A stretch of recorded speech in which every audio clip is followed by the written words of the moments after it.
6 साल बाद वहां की जनता कह रही है कि भाई क्या हुआ तेरा वादा, तो चलो जेल में जाओ, तुम देशद्रोही हो। पाकिस्तान कनेक्शन निकल गया, चाइना कनेक्शन निकल गया। दुनिया का कोई तानाशाह अमर होकर नहीं पैदा हुआ। सारी प्रॉब्लम बस इतनी है कि सरकार डायलॉग में भरोसा नहीं रखती। सरकार बातचीत किसी से नहीं करना चाहती है। सरकार को लगता है कि बस हम ऐसी गद्दी पर बैठे हैं कि यहां से हुक्म देंगे, और जो हमारे हुक्म की तामील में जरा सा भी ना करेगा वो देश का दुश्मन है। आप देखिए, आपने आसाम में, बंगाल में, सारी जगहों पे जिस तरह का प्रोसेस चलाया है, एक बड़ी आबादी को आपने परेशान करके रखा है, तंग करके रखा है, बताने की जरूरत नहीं है। कश्मीर के जो हालात हैं बताने की जरूरत नहीं है। लद्दाख जो हमेशा से बहुत पीसफुल रहा था, देशभक्त जिस तरह से परिभाषित किए जाते हैं, लद्दाख से ज्यादा देशभक्ति आपको कहीं नहीं दिखती।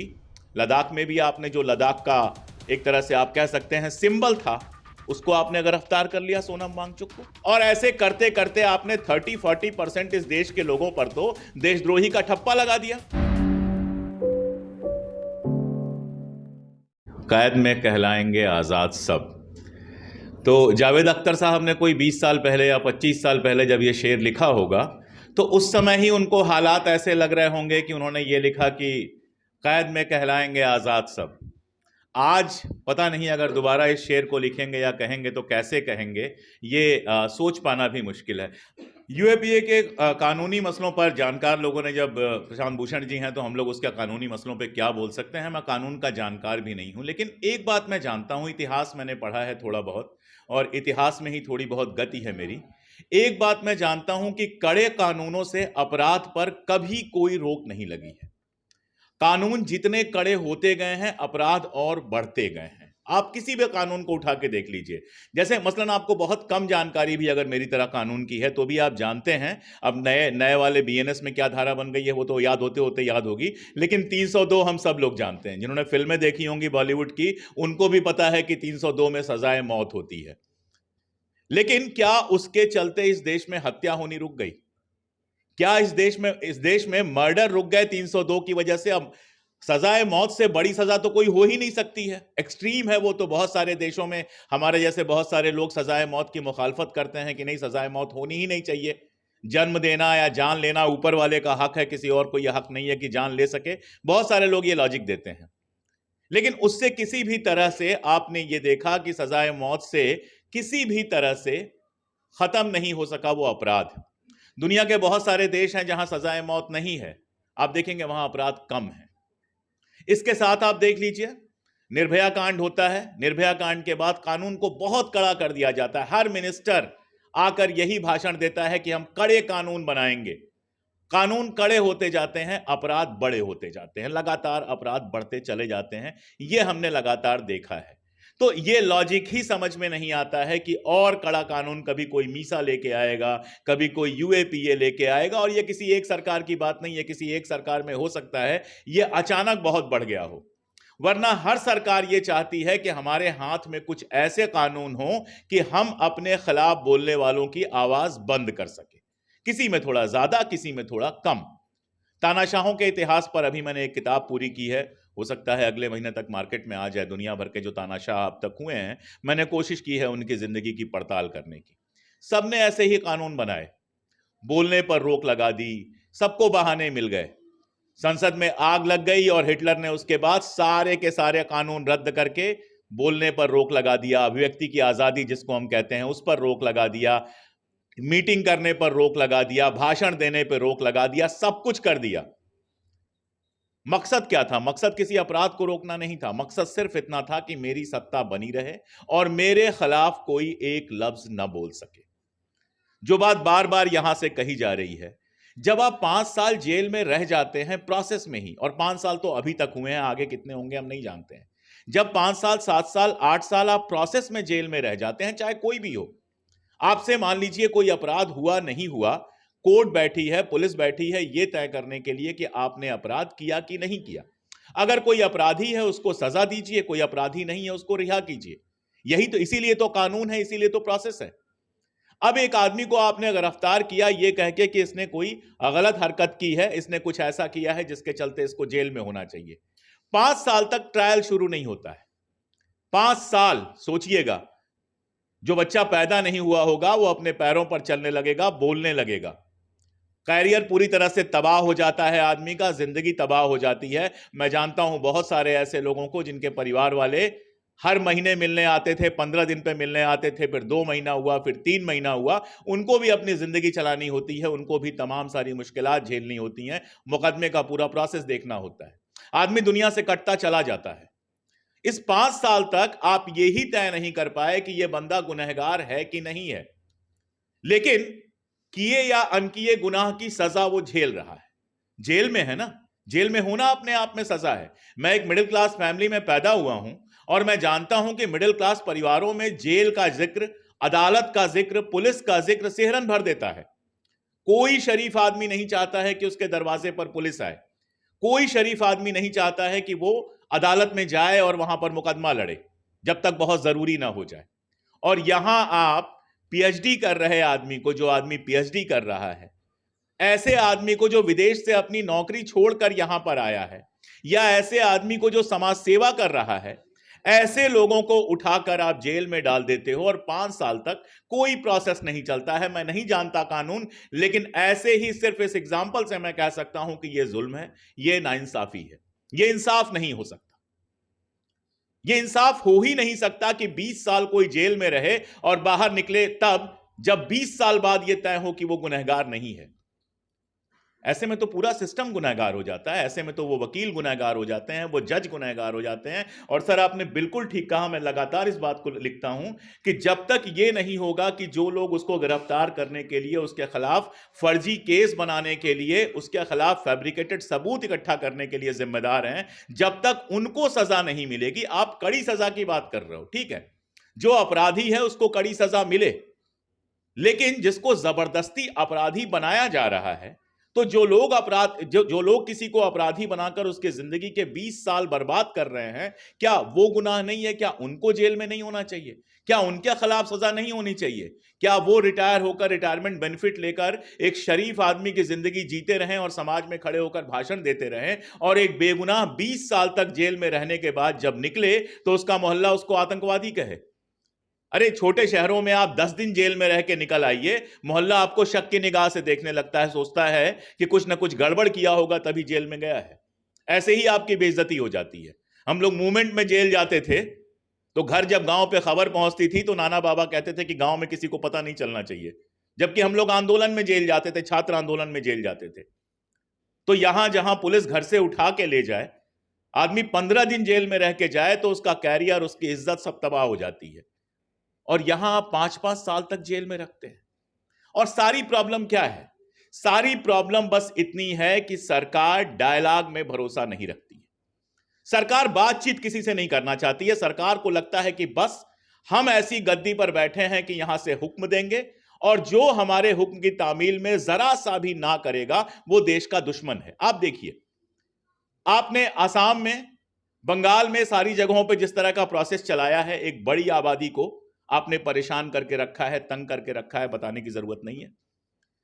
कश्मीर के जो हालात हैं बताने की जरूरत नहीं है। लद्दाख जो हमेशा से बहुत पीसफुल रहा था, देशभक्त जिस तरह से परिभाषित किए जाते हैं, लद्दाख से ज्यादा देशभक्ति आपको कहीं नहीं दिखती। लद्दाख में भी आपने जो लद्दाख का एक तरह से आप कह सकते हैं सिंबल था, उसको आपने गिरफ्तार कर लिया, सोनम वांगचुक को। सरदारों को आपने खालिस्तानी साबित कर दिया। जिन सरदारों ने खालिस्तान मूवमेंट में अपनी जान गंवाई, पंजाब का ही तो लहू बहा है। विभाजन हुआ तो पंजाब का लहू बहा, 84 के पहले वहां जो कुछ हुआ तो उसमें पंजाब का लहू बहा, और 84 के बाद जो दंगे हुए उसमें पंजाब का लहू बहा। तो जिस पंजाब से आपने हमेशा लहू लिया है, इस देश के निर्माण में जिसका लहू लगा हुआ है, आपने उनको खालिस्तानी साबित कर दिया। और ऐसे करते करते आपने 30-40% इस देश के लोगों पर तो देशद्रोही का ठप्पा लगा दिया। ऐसे देश बनता है कि बढ़ता है? किसी भी मुल्क के अंदर मान लीजिए इस हाल में हम बैठे हुए हैं और कह दें ये आधे हमारे दुश्मन हैं, तो वो तो दुश्मन नहीं होंगे तो भी बन जाएंगे, या कम से कम दुश्मनाना उनके मन में एक भाव तो पैदा हो ही जाएगा। मुल्क बनता है दोस्त बनाने से, मुल्क बनता है बात करने से। भारत जैसे देश में अगर आप जोड़ने की जगह लगातार तोड़ने की बात करोगे और फिर कहोगे मैं टुकड़े टुकड़े गैंग हूं, यहां जो बैठे हैं ये टुकड़े टुकड़े गैंग हैं, टुकड़े टुकड़े गैंग तो वो हैं जो इस देश की पूरी मेंटालिटी को तमाम टुकड़ों में लगातार बांटते चले जा रहे हैं। कोई सड़क चलता आदमी एक 40 साल प्रैक्टिस किए हुए वकील को आकर कह सकता है कि तुम देशद्रोही हो। कोई सड़क चलता आदमी सोशल मीडिया पर किसी को भी लिख सकता है कि वो देशद्रोही हो। उसको ये वाला सर्टिफिकेट देने की लियाकत कहां से मिली? क्योंकि वो बीजेपी का सपोर्टर है, क्योंकि वो दिन रात गालियां देता है। एक बात बहुत साफ समझ लेनी चाहिए, और ये सब जानते हैं लेकिन मानते नहीं है सत्ता में आने के बाद, देश और लीडर दो अलग अलग होते हैं। इंदिरा गांधी थी। Indira Gandhi was not India. जिसने भी कहा इंदिरा इज इंडिया, वो इंडिया का दुश्मन था और इंडिया के लोकतंत्र का दुश्मन था, जो भी था वो। और ऐसे ही जो कहता है कि मोदी इज इंडिया, वो मोदी का भी दरअसल दुश्मन है और इंडिया का दुश्मन तो है ही। कोई भी व्यक्ति देश नहीं हो सकता। संविधान की वो किताब देश हो सकती है, हम सब मिलकर देश हो सकते हैं, और हम सब मिलकर किसी को देश चलाने का अधिकार दे सकते हैं। लेकिन वो संविधान की जो किताब है, वो हमारा जो आईन है, वही हमें यह भी हक देता है कि जिसको बड़ी इज्जत से हमने कुर्सी पर बिठाया है, उतनी ही इज्जत से उसकी कुर्सी हम छीन लें। यह हमें खून बहाने की इजाजत नहीं देता, यह हमें पत्थर चलाने की इजाजत नहीं देता, यह हमें किसी तरह की हिंसा करने की इजाजत नहीं देता। लेकिन यह इजाजत तो देता है ना कि हम एहतजाज कर सके, जहां पर हमारे जायज हक हों, जहां हमारे साथ गलत हो रहा हो हम आवाज उठा सके। वो आपके लिए अनलॉफुल एक्ट बन जाता है, वो आपके लिए अपराध बन जाता है। जब कोई हक की आवाज उठाता है, कोई सीएए की आवाज उठाए, तो वो यूएपीए लगाने के काबिल हो जाता है। कोई वही डिमांड करे, वही मांगा गया, वही अनुसूची 6 मांगी गई लद्दाख में, जिसका वादा भारतीय जनता पार्टी ने अपने घोषणा पत्र में किया था, अपने मैनिफेस्टो में कहा था कि हम तुम्हें अनुसूची 6 में शामिल करेंगे।